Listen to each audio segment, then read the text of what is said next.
Good morning बच्चों। आशा है आप सब घर में ही होंगे और सेफ होंगे।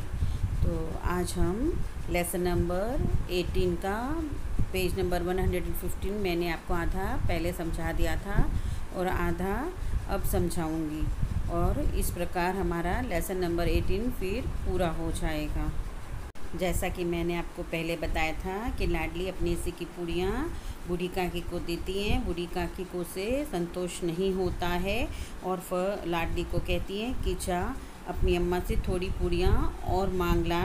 तो लाडली कहती है कि मैं अम्मा से मांगूंगी तो अम्मा मुझे गुस्सा करेंगी।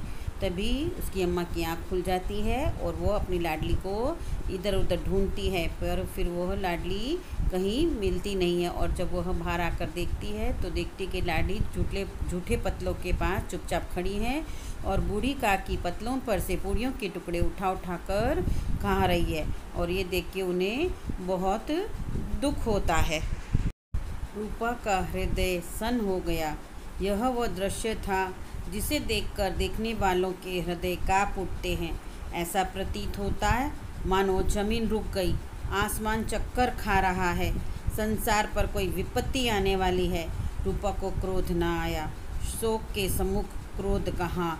अब रूपा जो कि लाडली की माँ थी, वह ये देखकर सन यानी चकित रह गई कि अरे ये क्या हो गया। और उसका हृदय यानी उसका दिल काँप उठा। उसे ऐसा प्रतीत यानी ऐसा महसूस होने लगा जैसे कि ज़मीन रुक गई, आसमान चक्कर खा रहा है। ये सब बच्चों मुहावरा है कि इतना गलत काम कैसे हो गया, संसार पर जाने की कोई विपत्ति यानी कि मुश्किल आने वाली है। और यह देखकर रूपा को क्रोध यानी गुस्सा भी नहीं आया, क्योंकि उसे दुख हो रहा था। तो दुख के सामने गुस्सा कैसा। करुणा और भय से उसकी आंखें भर आई। इस अधर्म के पाप का भागी कौन। अर्थात ये तो अधर्म ही हो गया ना कि घर में बूढ़ी काकी बैठी हैं भूखी प्यासी, और वह जो लोग मेहमान जूठे पतलों में छोड़ कर गए हैं उसमें से वो काकी बिन के खा रही है, यानी कि ये तो बहुत बड़ा अधर्म हो गया। उसने सच्चे हृदय से गगन मंडल की ओर हाथ उठाकर कहा, परमात्मा। परमात्मा यानी बच्चों भगवान, मेरे बच्चों पर दया करो, इस अधर्म का दंड मुझे मत दो, नहीं तो मेरा सत्यानाश हो जाएगा।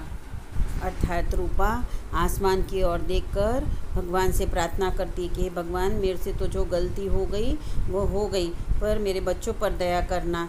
ये जो मेरे से अधर्म हो गया है इसका दंड यानी बच्चों पनिशमेंट वह मुझे मत देना, नहीं तो मेरा सत्यानाश हो जाएगा, यानी मेरा सर्वनाश हो जाएगा। मेरा अर्थात वह कहती है कि मेरा परिवार भी पूरी तरह से नष्ट हो जाएगा।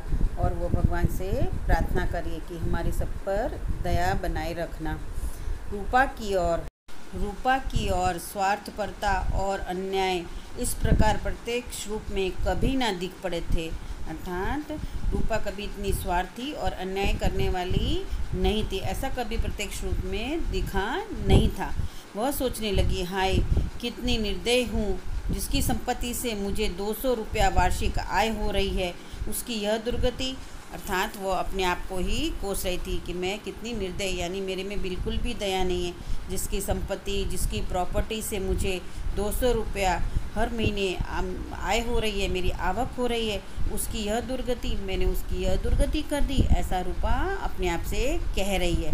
और मेरे कारण हे दयामय भगवान, मुझसे बड़ी भारी गलती हुई, मुझे क्षमा करो। अर्थात रूपा बार बार भगवान से, परमात्मा से, ईश्वर से माफ़ी मांग रही है कि जिस बूढ़ी औरत ने सारी संपत्ति मेरे नाम कर दी, जिसकी वजह से मुझे हर साल 200 रुपये की आवक हो रही है, मैंने उसकी यह दुर्गति कर दी, मेरे कारण उसकी यह दुर्गति हो गई। तो हे भगवान, मुझे इस गलती के लिए क्षमा करना, माफ़ करना। मेरे से बहुत बड़ी भूल हो गई है, बहुत बड़ी गलती हो गई कि मैं बूढ़ी काकी का ध्यान नहीं रख सकी।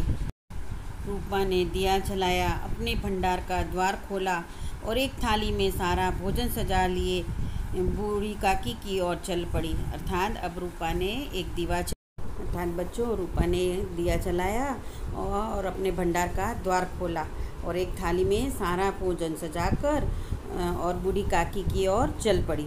उसने कंठावरुद्ध स्वर में कहा, यानी कंठावरुद्ध यानी उसका गला भराया दुख के कारण, काकी उठो, भोजन कर लो, मुझसे आज बड़ी भूल हुई, उसका बुरा न मानना। अब वो दादी के पास जाती हैं, दादी यानी बच्चों काकी के पास जाती हैं और कहती हैं कि ये लो, थाली में मैं बहुत सारा खाना लगा कर लाई हूँ और तुम अब अच्छे से खाना खा लो। मुझसे बहुत बड़ी भूल हो गई है, तुम उस बात का बुरा मत मानना और मुझे माफ़ कर देना। इस प्रकार वह काकी से कहती है।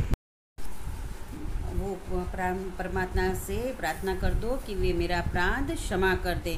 अब वह कहती हैं कि भगवान से तुम ऐसी प्रार्थना कर दो कि मेरे से जो भूल हुई है, मेरे से जो गुनाह हुआ है, उसे क्षमा कर दे, माफ़ कर दे। भोले भाले बच्चों की भांति जो मिठाइयाँ पाकर मार और तिरस्कार सब भूल जाता है, बूढ़ी काकी सब भुलाकर बैठी हुई खाना खा रही थी। अब जिस तरह बच्चों को हम कैसे लालच देते हैं और बच्चे मान जाते हैं और उनको याद ही नहीं रहता कि भाई मम्मी ने भी थप्पड़ मारा है, टीचर ने गुस्सा किया है, और वह जिस प्रकार मिठाई चॉकलेट ऐसा पाकर खुश हो जाते हैं और अपमान भूल जाते हैं, उसी प्रकार बूढ़ी काकी भी सब भूलकर और मज़े से खाना खा रही थी।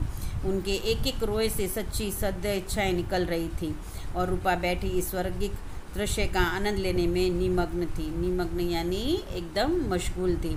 उनके एक एक रोए से, उनके अंदर से सब अच्छी अच्छी बातें निकल रही, अंदर से रूपा के लिए शुभकामनाएं निकल रही थी और रूपा इस स्वर्ग जैसे दृश्य का आनंद लेने में एकदम निमग्न हो गई थी, एकदम मशगूल हो गई थी। उसे काकी को इस तरह खाते हुए देखते हुए बहुत ही आनंद मिल रहा था, बहुत ही खुशी मिल रही थी और वह मन ही मन सोच रही थी कि काकी ने मुझे माफ़ कर दिया है। पर काकी को तो कुछ भी तिरस्कार याद नहीं था, क्योंकि वो इतनी भूखी थी कि बच्चों वो खाने में इतनी मशगूल हो गई, मिठाइयों में इतनी मशगूल हो गई कि वह सारा तिरस्कार भूलकर रूपा को आशीर्वाद दे रही थी, शुभकामनाएं दे रही थी। तो इस प्रकार बच्चों अपना लेसन नंबर 18 पूरा होता है।